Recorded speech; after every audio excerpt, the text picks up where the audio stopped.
तो बहुत बहुत स्वागत है जोरदार तरीके से मेरे इंडियन नेवी के जितने भी लाल हैं इस देश के अंदर। और ऑब्वियसली इंडियन नेवी में कमीशन कैटेगरी में बेहतरीन अपॉर्चुनिटी हर साल 2 बार आपको देती है। जिस तरीके इंडियन आर्मी में आप एसएससी टेक और टीजीसी डायरेक्ट एसएसबी के तौर पे देखते हैं, इंडियन एयरफोर्स में वाया एफकैट आप एक बड़ी एंट्री देखते हैं, उसी तरीके इंडियन नेवी भी एक बेहतरीन अपॉर्चुनिटी देती है आपको साल में 2 बार, जो कि डायरेक्ट एसएसबी के प्रोसीजर से होकर गुजरती है। तो चलिए आज के इस सेशन में बिल्कुल हम डिस्कस करने वाले हैं Indian navy invites application for the short service commission category for the various entries in January 2026 and इसलिए जो हमारा जनवरी का कोर्स है उसके लिए जो है 26 कोर्स के लिए जो है वैकेंसीज इनवाइट की गई हैं।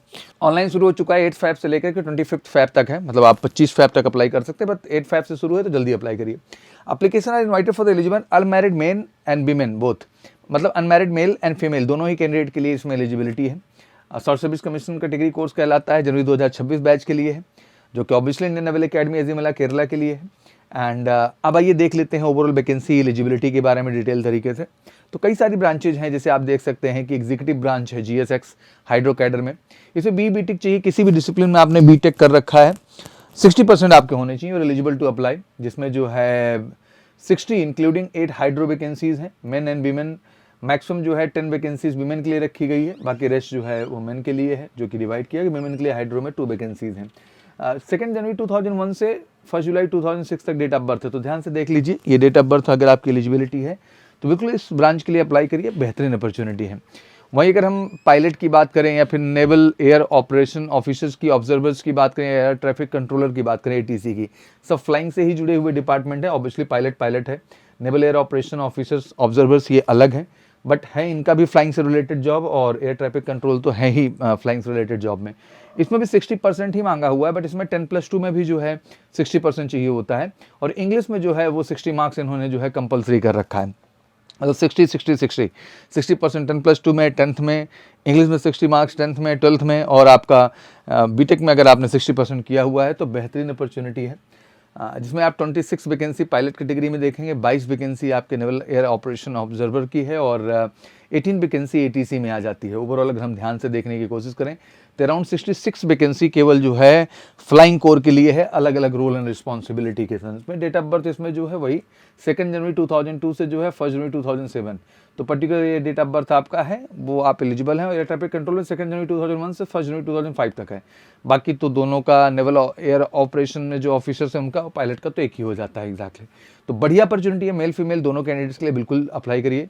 लॉजिस्टिक है, आप बीटेक फर्स्ट क्लास हैं या फिर एमबीए आपने कर रखा है फर्स्ट क्लास है, BSc BCom BSc IT with the first class along with the PG diploma in finance logistics supply chain management या मटेरियल मैनेजमेंट में कर रखा है, एमसीए एमएससी आईटी कर रखा है फर्स्ट क्लास, तो उनके लिए बड़ी अपॉर्चुनिटी। मतलब लॉजिस्टिक में मल्टीपल ऑप्शन खुल गए, केवल बीटेक के लिए नहीं है, बल्कि आप एमबीए भी हैं, आप एमएससी भी हैं, तो आप एलिजिबल हैं। और अगर बीएससी बीकॉम बीएससी आईटी ये सब किए हुए हैं, बट इसके साथ एक डिप्लोमा जरूर होना चाहिए जो है फिनांस लॉजिस्टिक्स सप्लाई चेन में, तो आप इसके लिए एलिजिबल हैं। तो लॉजिस्टिक भी बढ़िया है, 28 वैकेंसीज है, 2 जनवरी 2001 से 1 जुलाई 2006 तक एज है।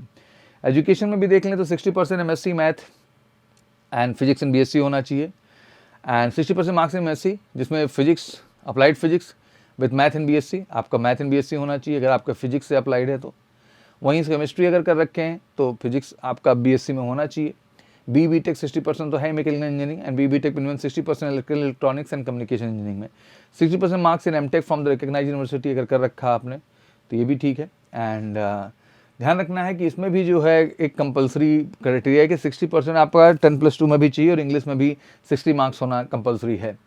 तो आप देख सकते हैं एक बढ़िया अपॉर्चुनिटी है, मैं कहूँगा ज़रूर जाएं आपके लिए। अराउंड 15 वैकेंसीज केवल जो है टीचिंग डिपार्टमेंट के लिए, डेट ऑफ बर्थ भी मोटा मोटा वही है, इसका केवल चेंज है 2 जनवरी जो है 1999 से 1 जनवरी 2005 तक का एज का क्राइटेरिया दिया गया है एमटेक वालों को।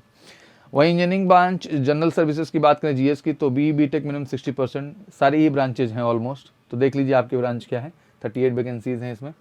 डेट ऑफ बर्थ 2 जनवरी 2001 से 1 जुलाई 2006। इलेक्ट्रिकल ब्रांच जनरल सर्विसेज में अगर हम देखें, इंजीनियरिंग ब्रांच जनरल सर्विस हो गया, इलेक्ट्रिकल ब्रांच में देख लो जितनी इलेक्ट्रिकल की ब्रांचेज हैं सारी हैं ऑलमोस्ट। 45 वैकेंसीज हैं, 2 जनवरी 2001 से 1 जुलाई 2006।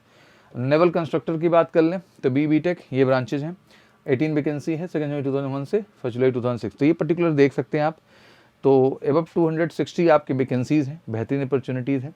वैकेंसीज मेंशन इन पैरा 220 में भी चेंज, मतलब वैकेंसीज बढ़ भी सकती हैं। Male candidate shortlisted for the GSX, GS engineering, GS electrical are also eligible to volunteer for the submarine arm subject to the medical fitness, vacancies and services requirement. कभी कोई candidate पूछते रहते हैं कि सर सबमरीन में भी जा सकते हैं, तो बिल्कुल जा सकते हैं, बस आपकी फिटनेस पैरामीटर और मेडिकल स्टैंडर्ड मैच करने चाहिए, ठीक है। वही बात करें जो है रिमोटली जो है पायलटेड एयरक्राफ्ट RPA स्पेशलाइजेशन की बात करें तो candidate selected for the under GSX may be nominated to undergo the specialisation RPA after completion of training at INA। मतलब यहाँ भी स्कोप है एग्जैक्टली जो भी GS के अंतर्गत कैंडिडेट्स आ रहे हैं एग्जैक्टली। और भी क्राइटेरियाज हैं, जैसे मर्चेंट नेवी पर्सनल्स जो हैं उनके लिए एक अलग क्राइटेरिया है, उन्हें भी एलिजिबिलिटी में लिया जाता है, तो देख लीजिएगा उनका भी। बाकी CPL होल्डर्स जो हैं ऑब्वियसली उनको 2 जनवरी 2001 से 1 जनवरी 2007 तक का एज का क्राइटेरिया देखा गया है, प्रायोरिटाइज हैं, वो भी फॉर्म भर सकते हैं। NCC होल्डर्स की बात करें तो अगर C सर्टिफिकेट होल्डर हैं आप एंड तो 5% का रिलैक्सेशन है SSB में। शॉर्टलिस्टिंग में आपका जब कट ऑफ मार्क्स देखा जाएगा तो 5% की लिबर्टी मिल जाएगी। तो आर्मी, नेवी, एलविंग किसी में किया हुआ मिनिमम B ग्रेड आपका होना चाहिए। नॉट सब less than 2 academic year in the senior division, मतलब उससे कम नहीं होना चाहिए। C certificate should not be dated जो है प्रियर 1 जनवरी 2023, उससे पहले का ना हो, उसके बाद का ही होना चाहिए।